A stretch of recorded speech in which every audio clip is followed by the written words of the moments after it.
Oh, shalom, Rastafari. This is Brother Yarden. We're going to get right into this. This is a part two to the story of Samson, or the story of Rastafari Samson here. Open up this page, Tough Gong Records. It's a blog out there. And I came across it.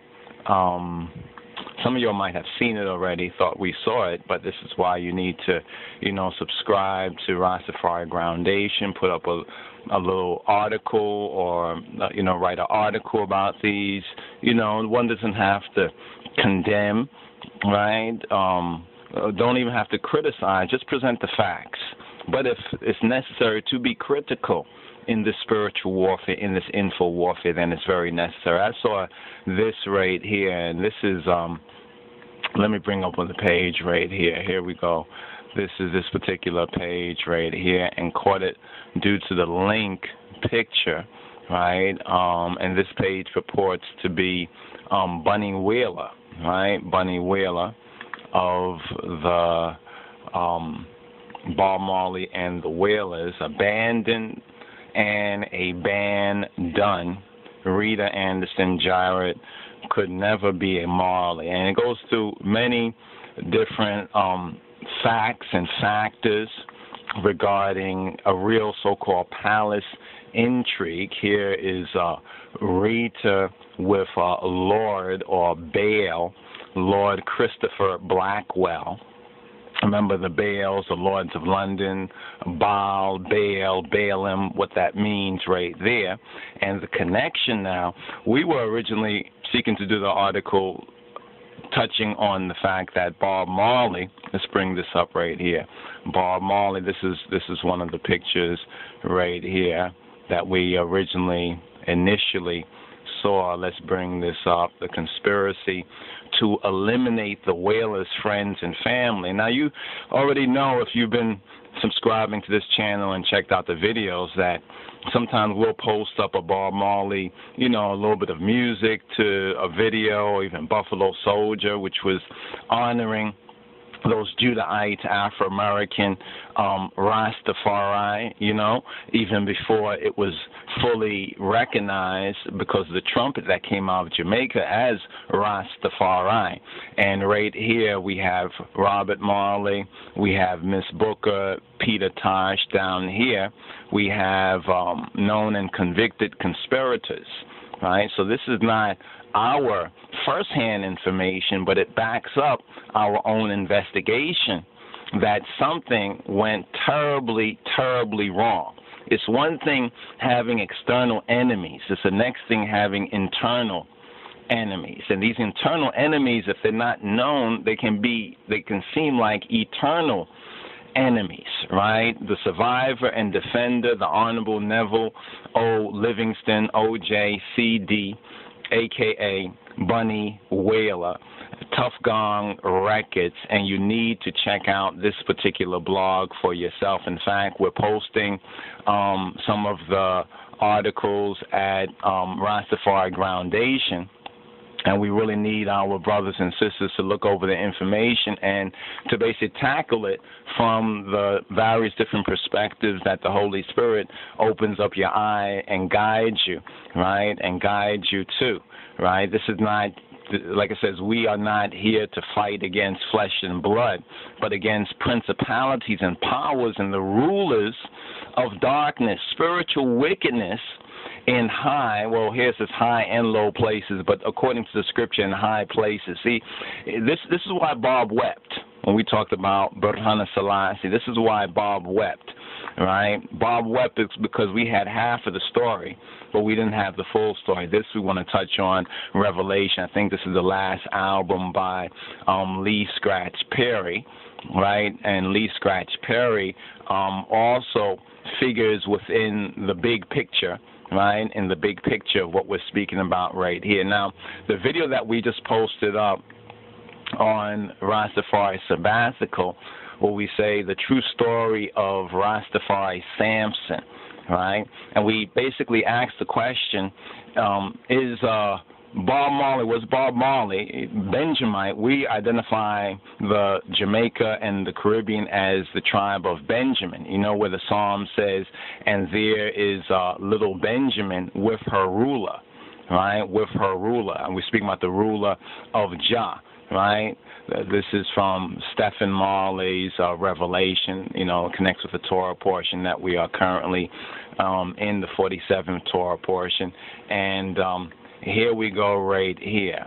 Samson. Let's bring this up a little bit more. Not this one right here. We'll touch on this a little bit more. But it is a revelation. Revelation reveals the truth, right? And let's go to the root right here. Samson.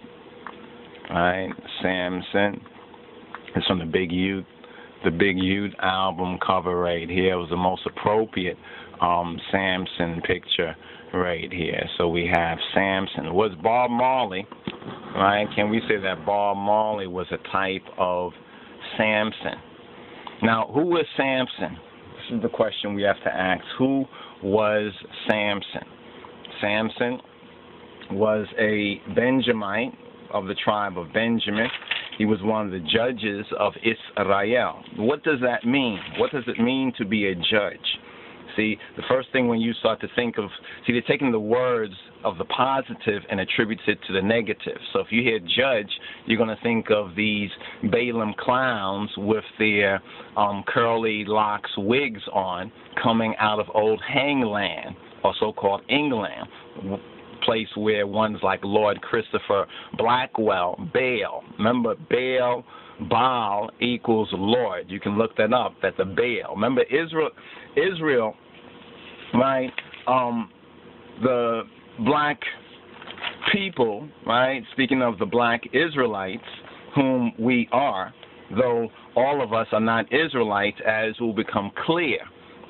Maybe physical, maybe racially, part of this transatlantic slave trade, but not spiritually. Why did Bob weep? Because I believe, or I admit that Bob, he saw these things, but seeing what he was under, the spiritual warfare that he was under, in a sense, like Samson, he was blinded. Like Samson, his locks was cut off, or his strength, and his whole story was confounded. Now, the good news is actually in the Kibra Nages. Look into the Kibra Nages, right, or the Queen of Sheba and only son Menelik, and read over the story of Samson there, because we find out that Samson actually had a son from Delilah. Right? Now, people say, oh, this is just Jewish fables. No, this is the half of the story that you have not been told. And in the same way, we can say that Burhanu Selassie, a.k.a. Bob Marley, he also has his sons, right, both from his marriage, and it's very interesting what Bunny Wailer, the Honorable Neville O. Livingston says on this particular page right here, which is called, let's bring this down so you can see this a little more front and center. It's called 21st Century, right, 21st Century Jezebel.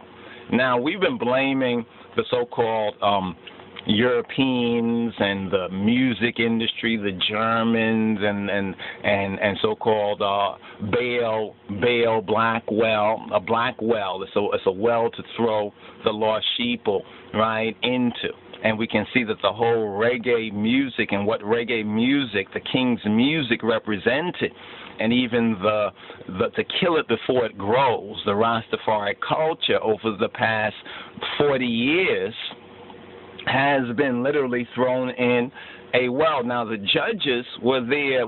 The judges were always raised up, right? The judges were always raised up to save Israel, right? Whenever Israel had went astray and started to worship false gods, right? False ideas, ideals, false goals, right? And started to play the harlot or the whore, they were always taken into captivity by one of the enemy tribes. This is interesting when we look at the reggae music, when we look at what happened to the black civil rights, civil rights movement. First we're going in the positive direction, recognizing the King of Kings, recognizing our divine heritage, recognizing Babylon as the enemy, coming together in gathering, and then some so-called monkey wrench is thrown into the picture. Right? And this is also what happens with the Civil War. There's a Civil War connection or a tribal war connection as well with, this is where I first picked up on this. When I was studying the story of Samson, I noticed that what happened after to Israel, right, that says to black people, to the Rastafari movement and black people after 1981. Now, we also have the assassination and murder of Peter Tosh as well on September 11th. You see, these numbers, these dates are very important. September 11, 9/11, 9/11. So I'm going through this because I don't think I went through enough in the vid that I put up there, and because of the new information that we have come across concerning the 21st century Jezebel. Now, according to this particular perspective, and it fits, it really truly fits.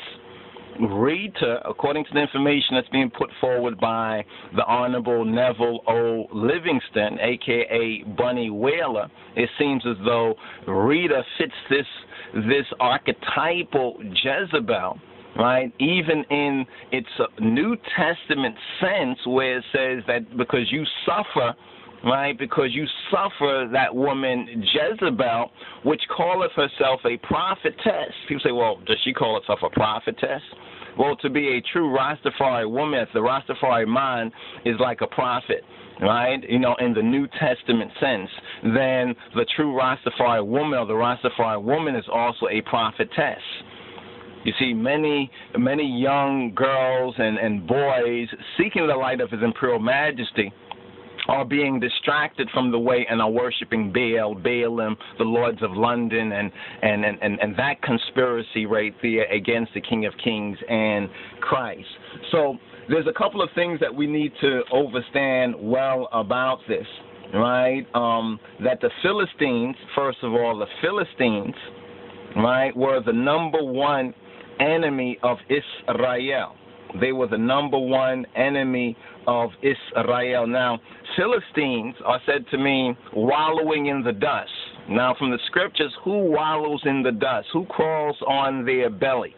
Right? Now, interesting when we say belly in the whole metaphoric sense, the whole Hebrew idiom, the whole slang sense, right? Whether one says patois or Ebonic sense, if you say, man, that nigga, he's crawling on his belly, right? That means he's like Esau in a sense. He's doing things for something to eat. He would sell his blessing, his heritage for something to eat. And if you didn't know any better, you would think that Bob did this, but actually others did this, so-called, on the behalf, using trick knowledge, using media, using false witnesses, so forth and so on. Now we find ourselves here in great difficulty to even upload a video and use Bob Marley. They'll say, well, this video is blocked in X amount of countries,